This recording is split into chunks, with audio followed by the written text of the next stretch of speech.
ओम शांति। प्यारे रूहानी भाई बहनों, आज हम 17 अप्रैल 2026 की बाबा की मुरली के अनमोल मधुर महावाक्य सुनेंगे। जी, ओम शांति। अगर हम आज के वातावरण को देखें तो हम सब जीवन भर दिन रात मेहनत करके एक ऐसा भौतिक बैंक बैलेंस बनाने में लगे रहते हैं जिसे हम कभी अपने साथ ले ही नहीं जा सकते। बिल्कुल सत्य कहा। ये एक ऐसी दौड़ है जिसका कोई अंत नहीं है। जी, लेकिन क्या हो अगर कोई ऐसी सच्ची कमाई हो जो जन्म जन्मांतर हमारे साथ चले। आज के इन मधुर महावाक्यों में हम इसी रहस्य की गहराई में उतरेंगे और जो बाबा हमें देही अभिमानी बनने की रूहानी यात्रा पर ले जाते हैं उस पर हम आज विचार सागर मंथन करेंगे। ये शुरुआत ही कितनी विचारणीय है। आज की दुनिया में हम मनुष्य आत्माएं बाहर की दुनिया में जो कुछ भी कमा रही हैं वो सब कुछ इसी विनाशी दुनिया में रह जाने वाला है। सही बात है। लेकिन बाबा हमें एक बिल्कुल ही अलग यात्रा पर ले जाते हैं। जब हम स्वयं को शरीर नहीं बल्कि एक चैतन्य आत्मा समझते हैं तब हमारी पूरी दिशा ही बदल जाती है। हमारी कमाई का अर्थ ही बदल जाता है। ये विचार कितना सुंदर है, लेकिन यहाँ मन में एक स्वाभाविक सवाल उठता है। आज की इस भाग दौड़ भरी जिंदगी में जहाँ हर तरफ तनाव है, भौतिक सुरक्षा की चिंता है, वहाँ इस रूहानी कमाई को समझना थोड़ा मुश्किल लगता है। जी, ये दुविधा बहुत आम है। बाबा कहते हैं कि संगम युग पर हम जो ज्ञान सुनते हैं, सुनाते हैं और परमपिता को याद करते हैं, वही सच्ची कमाई है जिसका कभी देवाला नहीं निकलता, मतलब कभी बैंकरप्सी नहीं होती। और ये कमाई 31 जन्मों तक साथ चलती है। बिल्कुल। लेकिन दुनिया में तो कुछ भी कमाने के लिए बहुत पसीना बहाना पड़ता है, बड़ी बड़ी पढ़ाई करनी पड़ती है, जैसे बैरिस्टर बनना हो। तो केवल याद करने और दूसरों को याद दिलाने मात्र से इतनी बड़ी कमाई कैसे हो सकती है? देखिए, जब हम कमाई शब्द सुनते हैं तो हमारा दिमाग तुरंत शारीरिक मेहनत या बौद्धिक परिश्रम की ओर जाता है। जी बिल्कुल ऐसा ही होता है। लेकिन इस सच्ची कमाई के विज्ञान को अगर हम थोड़ा गहराई से समझें तो ये वास्तव में आत्मा की फ्रीक्वेंसी का बदलना है। आत्मा की फ्रीक्वेंसी, इसे थोड़ा और सरल करें। असल में जब हम कहते हैं याद करना तो ये केवल कोई रटी हुई प्रार्थना दोहराना नहीं है। ये एक ऊर्जा का लेन देन है। कितना गहरा रहस्य है ये ऊर्जा का लेन देन। जी, इसे हम ऐसे समझ सकते हैं कि जैसे एक मोबाइल की बैटरी पूरी तरह से डिस्चार्ज हो जाए तो वो कोई काम नहीं कर सकता, उसे पावर सोर्स से जोड़ना पड़ता है। यानी हम आत्माएं वो बैटरी हैं जो जन्म जन्मांतर के चक्कर में आके खाली हो चुकी हैं। बिल्कुल सही कहा आपने। और जब एक कमजोर आत्मा सर्वशक्तिमान ज्ञान सूर्य के साथ पूरी एकाग्रता से जुड़ती है तो उस मिलन की ऊर्जा से आत्मा के भीतर जमा हुए जन्मों के पाप भस्म होने लगते हैं। सत्य है, वो शक्ति जो हमने विकारों में गवा दी थी वो वापस आने लगती है। जी, और ये कमाई 21 जन्मों तक क्यों चलती है? क्योंकि भौतिक धन तो शरीर के साथ यही छूट जाता है, लेकिन आत्मा के संस्कार, उसकी पवित्रता और उसकी शक्ति वो उसके साथ हर जन्म में यात्रा करती है। ये बात मन को बहुत शांति देती है। इस धन को कोई चुरा नहीं सकता। बिल्कुल नहीं, इसका कोई टैक्स भी नहीं कटता। अगर हम रोजमर्रा के जीवन को देखें तो भौतिक धन के साथ हमेशा एक डर जुड़ा रहता है, एक असुरक्षा रहती है कि कहीं घाटा ना हो जाए, कहीं बैंक्रप्सी ना आ जाए। सही कहा, वो डर इंसान को कभी चैन से सोने नहीं देता। लेकिन जब आत्मा ईश्वरीय ज्ञान का धन जमा कर रही होती है तो उस कमाई में एक असीम शांति का अनुभव होता है। वहां खोने का कोई भय ही नहीं है। बाबा ने कितनी सहज विधि बताई है, बस ज्ञान सुनना, सुनाना और याद करना। यही तो इस ईश्वरीय पढ़ाई की सुंदरता है। पर हमने ये तो समझ लिया कि सच्ची कमाई क्या है, लेकिन दैनिक जीवन में हम देखते हैं कि ये शांति हमेशा बनी नहीं रहती। कोई ना कोई परिस्थिति इस शांति को लूटने आ जाती है। जी, ये माया का प्रभाव है। इसी संदर्भ में आज की मुरली में बाबा ने भक्ति मार्ग और ज्ञान मार्ग का एक बहुत ही गहरा विरोधाभास बताया है। बिल्कुल, बाबा ने ध्यान दिलाया है कि भक्ति मार्ग में मनुष्य बहुत ही भावना से रामायण आदि सुनते हैं। जी, सीता को रावण ले गया, ये सुनकर वे रोते हैं, आंसू बहाते हैं, और दूसरी तरफ वे आत्मा को निर्लेप भी कहते हैं। निर्लेप यानी ऐसी चीज जिस पर सुख दुख का कोई लेप या असर नहीं होता। बिल्कुल सही। लेकिन फिर उसी सांस में पतित पावन परमात्मा को अपने दुख दूर करने के लिए पुकारते भी हैं। ये एक बहुत बड़ा विरोधाभास है। ये बात तो सच में विचार करने वाली है। अगर आत्मा सचमुच निर्लेप है, अगर उस पर कोई असर होता ही नहीं है, तो फिर वो रोती क्यों है? वो भगवान को पुकारती क्यों हैं? असल में यही अज्ञानता की सबसे गहरी नींद है। अज्ञानता की नींद। जी, भक्ति मार्ग में दुख से बचने के लिए एक सांत्वना बना ली गई कि आत्मा तो निर्लेप है, जो कुछ हो रहा है वो बस शरीर को हो रहा है। मतलब हमने सच्चाई से मुंह मोड़ लिया। सत्य कहा। सच्चाई तो इसके बिल्कुल विपरीत है।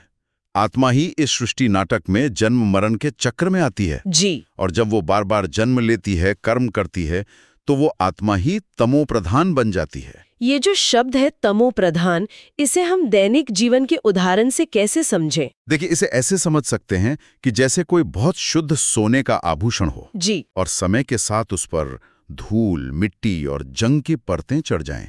सोना अपनी असली चमक खो दे। कितना सुंदर उदाहरण है। आत्मा मूल रूप से शुद्ध थी, लेकिन जन्मों की यात्रा में काम, क्रोध, लोभ जैसे विकारों की खाद या गंदगी वो आत्मा में ही पड़ गई है। यानी परमात्मा सुख दुख से न्यारा है, आत्मा नहीं। बिल्कुल। और जब आत्मा इस भ्रम में रहती है कि वो तो निर्लेप है, तो वो अपनी आंतरिक सफाई का कोई प्रयास ही नहीं करती। ये तो बहुत ही गहरी बात है। सोने पर लगी जंग को साफ करना ही माया से युद्ध करना है। सही कहा। जब हम इस ईश्वरीय ज्ञान मार्ग पर आते हैं तो हमें अपनी इस तमो प्रधान अवस्था का एहसास होता है। बाबा कहते हैं कि इस मार्ग में माया से लड़ाई होती है। कभी आत्मा बहुत प्रफुल्लित रहती है तो कभी एकदम मुरझा जाती है। ये युद्ध का ही एक हिस्सा है। और इस लड़ाई के लिए बाबा ने हमें मन मना भाव की संजीवनी बूटी दी है। जी, मन मना भाव, एक बाप की याद। लेकिन अगर हम इसे व्यवहारिक रूप में देखें, जब हम किसी गहरे तनाव में होते हैं तो यह संजीवनी बूटी असल में काम कैसे करती है? इसे एक मनोवैज्ञानिक नजरिया से देखते हैं। जब कोई विपरीत परिस्थिति आती है, मान लीजिए कार्यस्थल पर किसी ने कुछ कड़वा बोल दिया, तो हमारा मन तुरंत देह अभिमान में चला जाता है। जी, हम सोचने लगते हैं कि उसने मुझे ऐसा क्यों कहा। बिल्कुल, हम विचारों के एक भंवर में फंस जाते हैं। और यह जो विचारों का अंधकार है, यही रूहानी मूर्छा है। आत्मा कमजोर पड़ जाती है। जैसे रामायण में लक्ष्मण मूर्छित हुए थे। सही कहा। और जैसे संजीवनी से उनके प्राण वापस आए थे, वैसे ही मनमना भाव काम करता है। तो हमारी चेतना का मूर्छित होना ही माया का वार है। बिल्कुल। और मनमना भाव, जिसका अर्थ है अपने मन को मुझ एक परमपिता में लगाओ, यह विचारों की उस नकारात्मक श्रृंखला को तुरंत तोड़ने का काम करता है। कितना अद्भुत है। जी, जब हम संकल्प करते हैं कि मैं एक शांत आत्मा हूं और मेरा संबंध सीधे उस परम शक्ति से है, तो हम तुरंत उस परिस्थिति से खुद को अलग कर लेते हैं। हम देह अभिमान की मूर्छा से बाहर आ जाते हैं। हमारी खोई हुई ऊर्जा फिर से लौट आती है। सत्य है। जब हम इस बात पर गहराई से रुककर सोचते हैं, तो महसूस होता है कि संजीवनी बूटी कोई बाहर से मिलने वाली चीज नहीं है। बिल्कुल नहीं। यह हमारी अपनी एकाग्रता है जो हर पल हमारे पास है। और जब आत्मा इस संजीवनी से स्वस्थ होती है तो उसके आसपास की दुनिया भी बदलने लगती है। सही कहा आपने। आत्मा का प्रभाव प्रकृति पर भी पड़ता है। जी, और इसी से जुड़ता है आज की मुरली का वो अद्भुत दृश्य जहां बाबा ने वैकुंठ यानी स्वर्ग के यथार्थ रूप का चित्र खींचा है। ये मुरली का बहुत ही रमणीय हिस्सा है। बाबा ने बहुत स्पष्ट किया है कि वैकुंठ सूक्ष्म वतन या मूल वतन में नहीं है, बल्कि वह इसी धरती पर होगा। बिल्कुल, स्वर्ग कोई आसमान की चीज नहीं है। दर होंगी जी, और उनके गोबर में भी इतनी ताकत होगी कि अनाज बेहतरीन पैदा होगा। ये दृश्य मन को कितना सुकून देता है। बहुत ही असीम शांति का अनुभव कराता है ये दृश्य। लेकिन यहाँ इस गहराई को समझना जरूरी है। कई आत्माओं को ये भ्रांति होती है कि स्वर्ग कहीं आसमान में है। सूक्ष्म वतन या मूल वतन क्या है और बाबा क्यों बार बार कहते हैं कि स्वर्ग वहां नहीं हो सकता? ये एक बहुत ही महत्वपूर्ण सैद्धांतिक बिंदु है। देखिए, मूल वतन वह शांति धाम है जहां हम आत्माएं अपने निराकार रूप में निवास करती हैं, जहां परमपिता परमात्मा रहते हैं। जी, वहां पूर्ण शांति है, लेकिन कोई कर्म नहीं है, कोई अनुभव या हलचल नहीं है। और सूक्ष्म वतन? सूक्ष्म वतन फरिश्तों की दुनिया है जो प्रकाश की है। लेकिन स्वर्ग यानी सुख का अनुभव करने के लिए भौतिक प्रकृति और भौतिक शरीर की आवश्यकता होती है। बिना शरीर के हम सुख कैसे भोगेंगे? बिल्कुल सही। हमें आत्माओं को सुख भोगने के लिए कर्म इंद्रियां चाहिए। इसलिए वैकुंठ इसी धरती पर, इसी भौतिक दुनिया में ही होना चाहिए। ये बात अब बहुत स्पष्ट हो रही है। बाबा ने साक्षात्कारों का भी जिक्र किया है जहां लोग सूक्ष्म वतन में फल देखते हैं। जी, बाबा ने समझाया है कि फल सूक्ष्म वतन में नहीं होते, वो केवल एक सांत्वना और ध्यान का साक्षात्कार है। असली फल तो धरती पर ही मिलेंगे। और जब बाबा कहते हैं कि प्रकृति सतो प्रधान होगी, तो उसका अर्थ है प्रकृति अपने सबसे शुद्ध मूल रूप में होगी। सत्य है, जिसमें कोई मिलावट या प्रदूषण न हो। अगर हम इसे आज की दुनिया से जोड़कर देखें तो ये बात बहुत प्रासंगिक लगती है। आज हम अपने भोजन में, धरती की उपजाऊ क्षमता में और स्वयं अपनी जीवन शैली में जिस ऊर्जा की कमी और थकान का अनुभव करते हैं, वो क्यों है? क्योंकि प्रकृति भी अब तमो प्रधान हो चुकी है, पावरलेस हो गई है। सही कहा। असल में ये बीज और वृक्ष का सिद्धांत है। बीज और वृक्ष, इसे थोड़ा विस्तार से समझाएं। देखिए, मनुष्य आत्मा इस सृष्टि रूपी वृक्ष का बीज है। जब कलयुग के अंत में बीज ही ऊर्जाहीन और तमो प्रधान हो चुका है, तो प्रकृति रूपी वृक्ष कैसे शक्तिशाली और सतो प्रधान हो सकता है? कितना गहरा रहस्य है। आत्मा की पवित्रता और प्रकृति की अवस्था के बीच एक सीधा संबंध है। बिल्कुल। जब बीज कमजोर है तो फल कैसे मीठे हो सकते हैं? जी, और जब उसी मन मना भव की संजीवनी बूटी से आत्मा फिर से सतोप्रधान बनती है, तो उसके पवित्र प्रकंपन सीधे प्रकृति को प्रभावित करते हैं। सत्य कहा।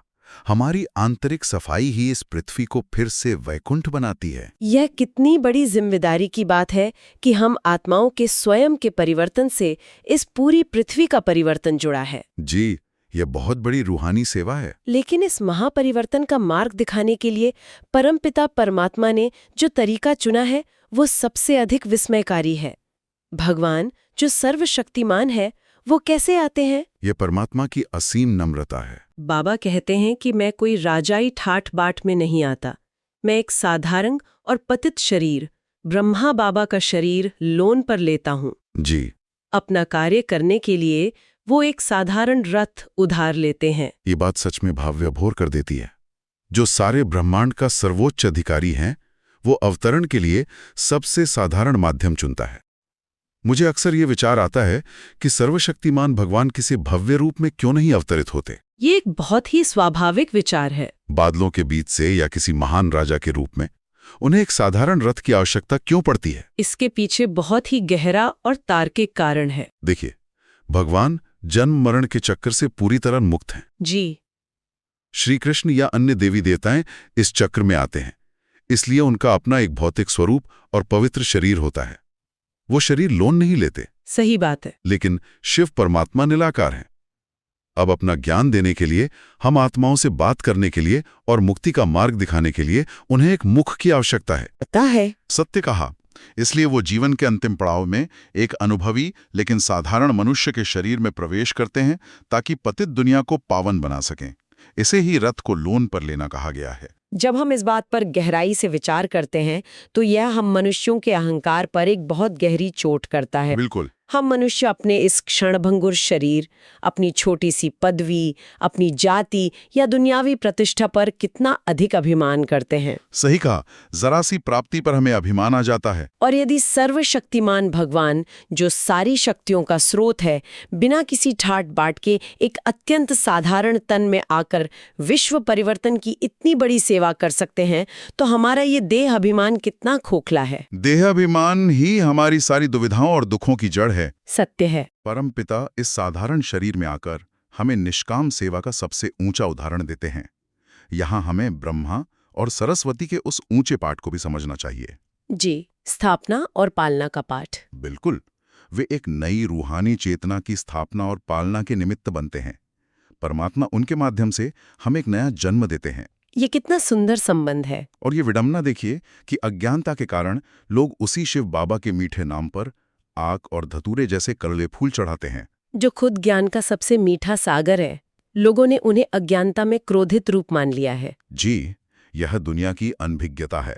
सचमुच, दुनिया जिसे समझ नहीं पाई, वो हमें कितने सहज रूप में अपना ज्ञान दे रहा है। बिल्कुल सहज और सरल भाषा में। और इसी सहजता के साथ बाबा हमें एक वरदान भी देते हैं। आज की मुरली का वो हिस्सा जो हमारे रोजमर्रा के व्यवहार को पूरी तरह बदल सकता है। जी, अमानत का भाव। बाबा कहते हैं कि इस शरीर को ईश्वरीय सेवा के लिए अमानत समझकर कार्य में लगाना है। अमानत में कोई अपनापन या ममता नहीं होती, नष्टो मोहा बनना है। जी, बहुत ही ऊंची स्थिति है। ये अमानत का भाव मानसिक रूप से काम कैसे करता है? देखिए, अमानत का मतलब है कि कोई चीज आपकी नहीं है, बस आपको देखभाल के लिए दी गई है। एक तरह का ट्रस्ट। जी। अगर हम देखें तो हमारा अधिकांश तनाव स्वामित्व यानी ओनरशिप की भावना से आता है।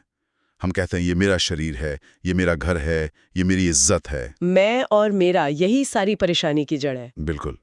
लेकिन जब हमें ये गहराई से एहसास हो जाता है कि ये शरीर और ये जीवन केवल एक उपकरण है जिसे परमपिता ने हमें ईश्वरीय सेवा के लिए सौंपा है, तो हम एक ट्रस्टी बन जाते हैं। यानी जब कोई चीज मेरी है ही नहीं तो उसे खोने का डर या उसके प्रति मोह कैसे हो सकता है? सबने कहा। जब हम एक ट्रस्टी की तरह काम करते हैं तो हम अपनी जिम्मेदारी पूरी निष्ठा से निभाते हैं, लेकिन परिणाम के साथ बंधते नहीं हैं। हमारा अहंकार बीच में नहीं आता। जी।